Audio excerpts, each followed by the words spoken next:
Saudi আরবে পৌঁছেছে 40,000-এর বেশি বাংলাদেশি হজ যাত্রী। একক দেশ হিসেবে দ্রুততম সময়ে সবচেয়ে বেশি হজ যাত্রী পাঠিয়ে সৌদি সরকারের প্রশংসা কুড়ালেও লাগেজ ব্যবস্থাপনায় দেখা দিয়েছে চরম বিশৃঙ্খলা।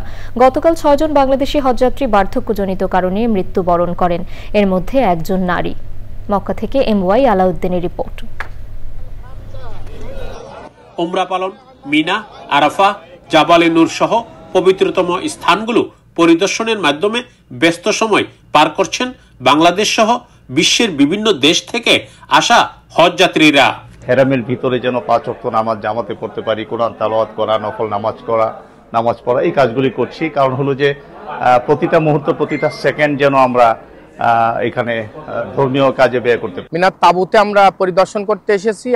আশা করি আমাদের হজ এবার ভালো ব্যবস্থাপনা হবে।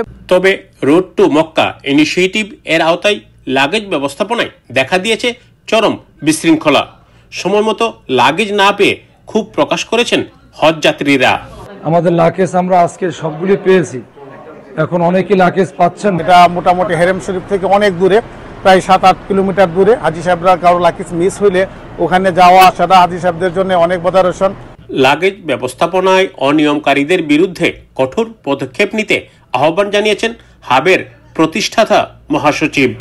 এতে করে হজযাত্রীরা প্রয়োজনীয় ওষুধ, প্রয়োজনীয় কাগজপত্র, এহরাম খোলার পর দিয়ে তাদের কাপড় চোপড় না পাওয়ার কারণে হাজিরা অনেক ক্ষেত্রে তারা ভোগান্তির শিকার হয়েছে।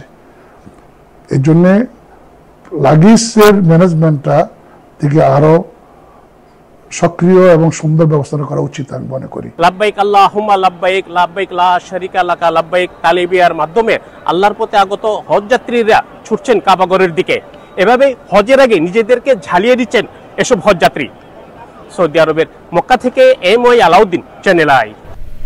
বান্ডেল থাকলে প্রতি সেনমানিতে টাকা বাঁচবে। বিকাশ সেনমানি বান্ডেল কিনে জিতুন প্রতি লেনদেনে।